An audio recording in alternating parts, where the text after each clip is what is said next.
Wider smile? You can have both.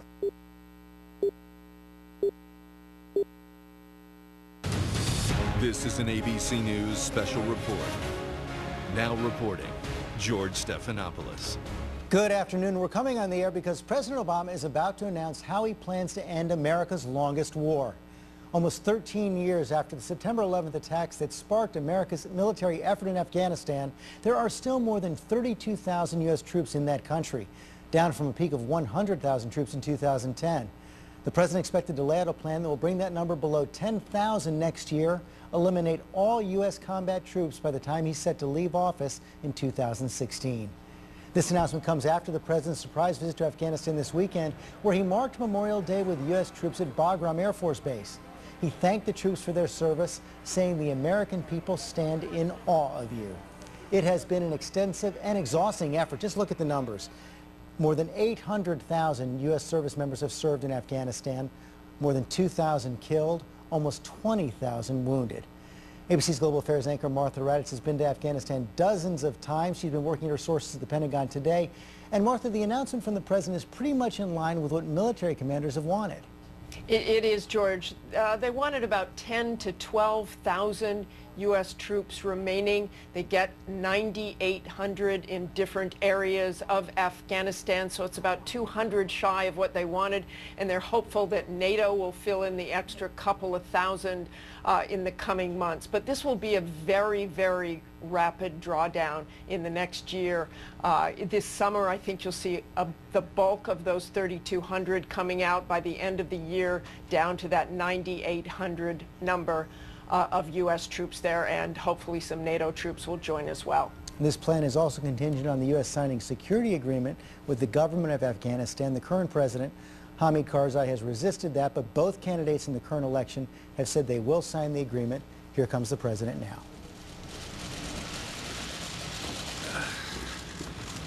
Good afternoon, everybody. As you know, this weekend I traveled to Afghanistan to thank our men and women in uniform and our deployed civilians on behalf of a grateful nation for the extraordinary sacrifices they make on behalf of our security.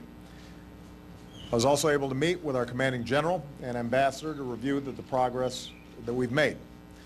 And today I'd like to update the American people on the way forward in Afghanistan and how this year we will bring America's longest war to a responsible end.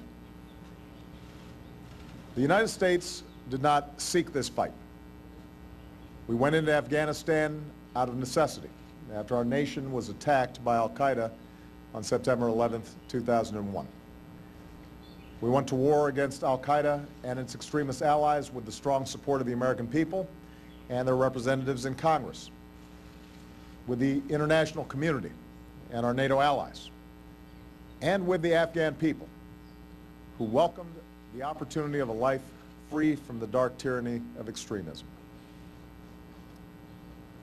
We have now been in Afghanistan longer than many Americans expected.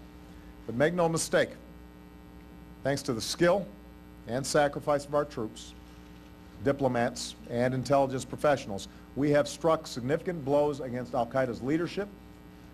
We have eliminated Osama bin Laden, and we've prevented Afghanistan from being used to launch attacks against our homeland. We've also supported the Afghan people as they continue the hard work of building a democracy. We've extended more opportunities to their people, including women and girls. And we've helped train and equip their own security forces. Now we're finishing the job we started. Over the last several years, we've worked to transition security responsibilities to the Afghans. 1 year ago, Afghan forces assumed the lead for combat operations. Since then, they've continued to grow in size and in strength while making huge sacrifices for their country. This transition has allowed us to steadily draw down our own forces from a peak of 100,000 U.S. troops to roughly 32,000 today. 2014, therefore, is a pivotal year. Together with our allies and the Afghan government, we have agreed that this is the year we will conclude our combat mission in Afghanistan. This is also a year of political transition in Afghanistan. Earlier this spring, Afghans turned out in the millions to vote in the first round of their presidential election, defying threats in order to determine their own destiny. And in just over 2 weeks, they will vote for their next president. And Afghanistan will see its first democratic transfer of power in history. In the context of this progress, having consulted with Congress and my national security team, I've determined the nature of the commitment that America is prepared to make beyond 2014. Our objectives are clear: disrupting threats posed by al-Qaeda, supporting Afghan security forces, and giving the Afghan people the opportunity to succeed as they stand on their own. Here's how we'll pursue those objectives. First, America's combat mission will be over by the end of this year. Starting next year, Afghans will be fully responsible for securing their country. American personnel will be in an advisory role. We will no longer patrol Afghan cities or towns, mountains or valleys. That is a task for the Afghan people. Second, I've made it clear that we're open to cooperating with Afghans on two narrow missions after 2014: training Afghan forces and supporting counterterrorism operations against the remnants of al-Qaeda. Today I want to be clear about how the United States is prepared to advance those missions. At the beginning of 2015, we will have approximately 98,000 U.S. Let me start that over, just because I want to make sure we don't get this written wrong. At the beginning of 2015, we will have approximately 9,800 U.S. service members in different parts of the country, together with our NATO allies and other partners. By the end of 2015, we will have reduced that presence by roughly half, and we'll have consolidated our troops in Kabul and on Bagram Airfield. 1 year later, by the end of 2016, our military will draw down to a normal embassy presence in Kabul with a security assistance component, just as we've done in Iraq. Now, even as our troops come home, the international community will continue to support Afghans as they build their country for years to come. But our relationship will not be defined by war. It will be shaped by our financial and development assistance, as well as our diplomatic support. Our commitment to Afghanistan is rooted in the strategic partnership that we agreed to in 2012, and this plan remains consistent with discussions we've had with our NATO allies. Just as our allies have been with us every step of the way in Afghanistan, we expect that our allies will be with us going forward.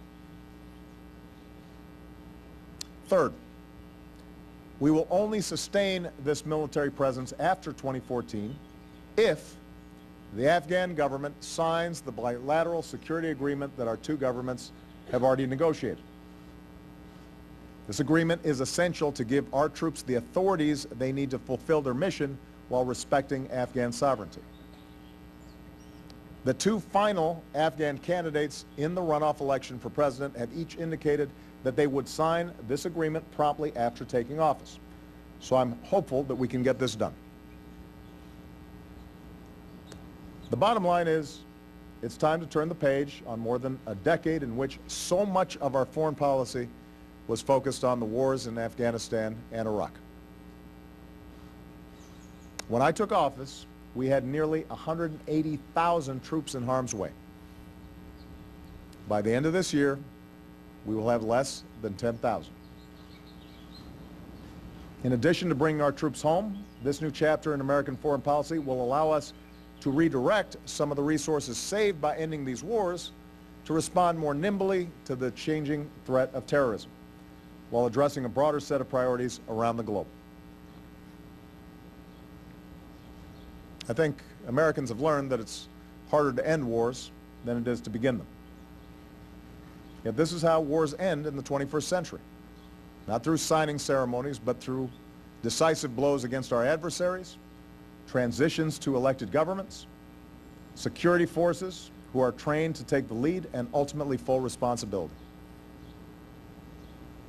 We remain committed to a sovereign, secure, stable, and unified Afghanistan. And toward that end, we will continue to support Afghan-led efforts to promote peace in their country through reconciliation. We have to recognize Afghanistan will not be a perfect place, and it is not America's responsibility to make it one. The future of Afghanistan must be decided by Afghans. But what the United States can do, what we will do, is secure our interests and help give the Afghans a chance, an opportunity to seek a long overdue and hard-earned peace. America will always keep our commitments to friends and partners who step up, and we will never waver in our determination to deny al-Qaeda the safe haven that they had before 9/11. That commitment is embodied by the men and women in and out of uniform who serve in Afghanistan today and who have served in the past.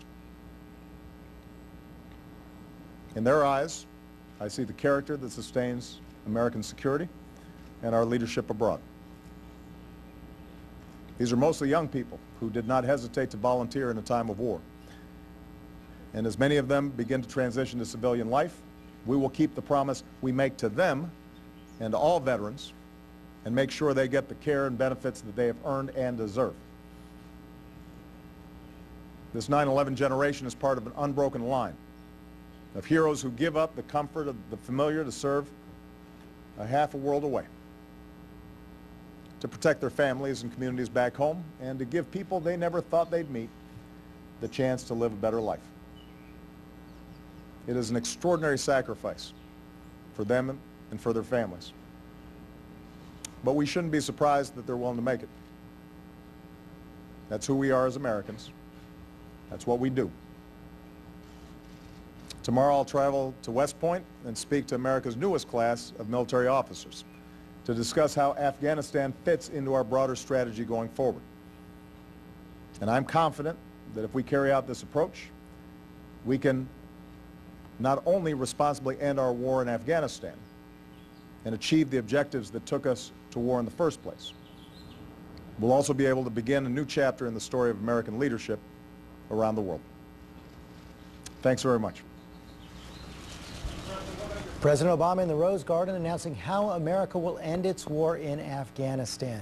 He calls 2014 a pivotal year, saying this is the year that American combat operations will end, and then he laid out a timeline for how the U.S. troops will be reduced. You see there, by early 2015, we go from 32,000 to about 9,800 troops, down to 5,000 by the end of 2015, and then at the end of 2016, there will be detail of about 1,000 U.S. troops to provide embassy and security detail in that country. I want to go to Jon Karl in the Rose Garden right now. Of course, Jon Karl, this is all contingent, as the President said, on the U.S. signing a bilateral security agreement with the Afghans. The United States thinks that will happen. Both presidential candidates are for it, but there have to be some fallback plans. There's no question about that. And you remember, that's an agreement that Hamid Karzai, the current president of Afghanistan, has refused to sign. So if something were to happen to disrupt that election, to prevent there being a transition of power, or one of the final candidate not signing it, there is a contingency plan. It's called the zero option, and it's a contingency plan to remove all U.S. forces out of Afghanistan by the end of the year. You heard it from the president. None will stay if that security agreement is not signed. So it all depends on that agreement being signed. And this timeline, as the details leaked out, Jon Karl, there already is some criticism from Republicans in the House and Senate. That's right. First, the president did get a voice of support from Speaker John Boehner, saying he was glad the president was keeping a U.S. presence in Afghanistan into next year. But Boehner said it was wrong to put the number here in Washington, that it should be based on conditions on the ground. And Lindsey Graham, an influential Republican senator on this, said that putting a final date, 2016, for withdrawing all forces would embolden the enemy. So some Republican criticism, but some support from Speaker Boehner. And Martha Radatz, the president laying out a pretty limited mission to train Afghan forces, also to conduct counterterrorism operations. One of the concerns here is that we might see a kind of flare-up of violence as we've seen in Iraq since U.S. troops have left.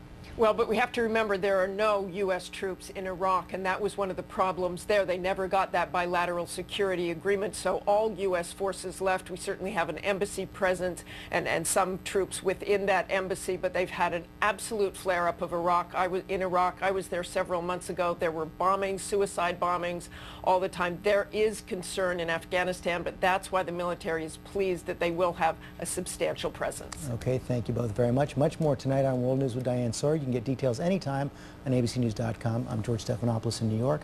Have a good day. This has been a special report from ABC News. There's